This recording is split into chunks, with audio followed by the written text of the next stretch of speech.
చెప్పయ్యా కోవిల్కి. నీవు చెప్పిందంతా మన మెంబర్లు చెప్పిన ఈ 8088 ఏంది మనకి ఏమన్నా లాభమా అంటే అది మర్జ్ అవుతుంది బేసిక్ డిఏ అప్పుడు రావచ్చు కొంచెం బెనిఫిట్ వస్తుంది అని చెప్పిన బెనిఫిట్ వస్తుంది అని చెప్పా. బెనిఫిట్ వస్తుంది 1116 పాయింట్స్ అంటే 8088 పాయింట్స్ అంటే 21,600 రూపీస్ బేస్ ఇయర్ మార్చారు కదా అందరికి. 2022 నుంచి అందరికి ఇచ్చారు కదా. అంత ముందు వాళ్ళకి ఇవ్వలేదు, అది అప్లై చేయాలి అందరికి. ఆర్బీఐలో కూడా అప్లై చేసేసారు, అది చేస్తే మనకు 10,000 వస్తుంది. ఆర్బీఐలో మొన్న 1.63 అడిషనల్ ఇచ్చేసారు వాళ్ళకి. ఇచ్చేస్తే వాళ్ళకి కూడా 8088 పాయింట్స్ డిఏ మర్జర్ కింద వచ్చేసింది డిఏ.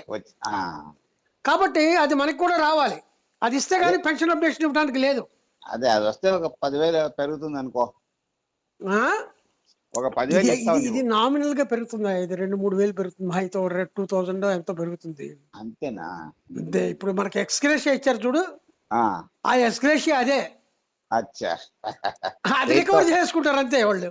ఇన్ లిeu ఆఫ్ 8,000 మొన్న మనకి ఎక్స్గ్రేషియా ఇచ్చారు చూడు, అది ఆల్మోస్ట్ అది దానికి ఈక్వేట్ అవుతుంది. అంతే అంతే. Anyway let us hope something in CLC.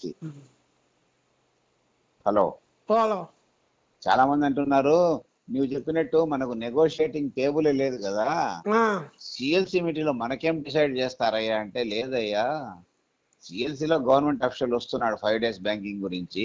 CLC అంటే ఇది ఇండస్ట్రియల్ డిస్ప్యూట్స్ యాక్ట్ కింద, ఎందుకంటే వీళ్ళు స్ట్రైక్ నోటీస్ ఇచ్చారు ఒకటి. స్ట్రైక్ నోటీస్ ఇచ్చినప్పుడు కన్సిలియేషన్ మీటింగ్ జరుగుతుంది.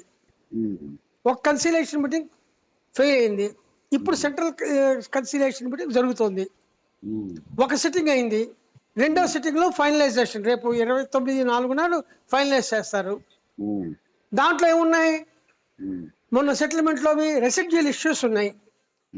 రెసిడ్యువల్ ఇష్యూస్ లో ఏమున్నాయి, ఫస్ట్ పాయింట్ ఇదే ఉంది, 8088 పాయింట్స్ డిఏ మర్జర్ ఉంది కదా, మరి అది సెటిల్ అవ్వాలి కదా.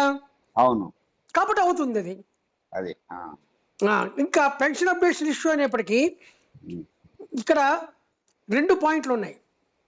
ఏమిటంటే, యాజ్ పర్ ఆర్బీఐ ప్యాటర్న్ కనుక ఇచ్చేట్టయితే there is no sitting, pension updation మీద వాళ్ళు డిస్కస్ చేయడానికి లేదు. వాళ్ళు as it is court will decide.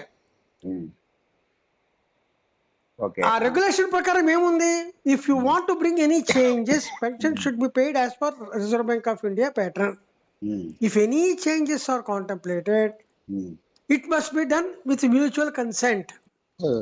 మరి ఆ మ్యూచువల్ ఇప్పుడు చేంజ్ కనుక చేయాలంటే మ్యూచువల్ కన్సెంట్ కావాలి, కాబట్టి అది సిఎల్సి కిందే వస్తుంది. ఇప్పుడు ఇప్సో ఫ్యాక్టో చేయాలంటే they have to have a sitting with unions and IBA and decide.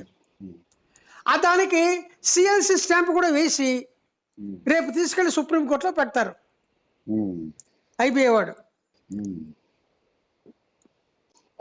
అయిపోయా, రెగ్యులేషన్ ప్రకారమే చేస్తున్నామంటే ఇదిగో ఇట్లా చేయింది, ఆ రెగ్యులేషన్స్ లో ఇలా ఉంది.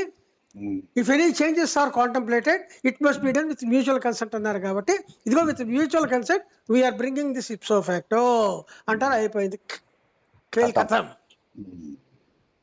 సరే, బాగా చక్కగా చెప్పావు. ఇంకా మెంబర్స్ చెప్పడమే ఇప్పుడు నీకు అర్థమైందండి చెప్పిన పాయింట్? అర్థమైంది. ఇప్పుడు మెంబర్స్ చెప్పడమే నా కర్తవ్యం, మిగతా మెంబర్స్ అడిగిన వాళ్ళకి చెప్పడమే నా కర్తవ్యము. అదే ఇప్పుడు నేను చెప్పింది యాజ్ ఇట్ ఈస్ చెప్పేసే అంతే. అంతే, రైట్. ఓకే, నేను నీకు వీడియో పంపిస్తాను, నీకు ఇది కావాలంటే ఫార్వర్డ్ చేసుకో.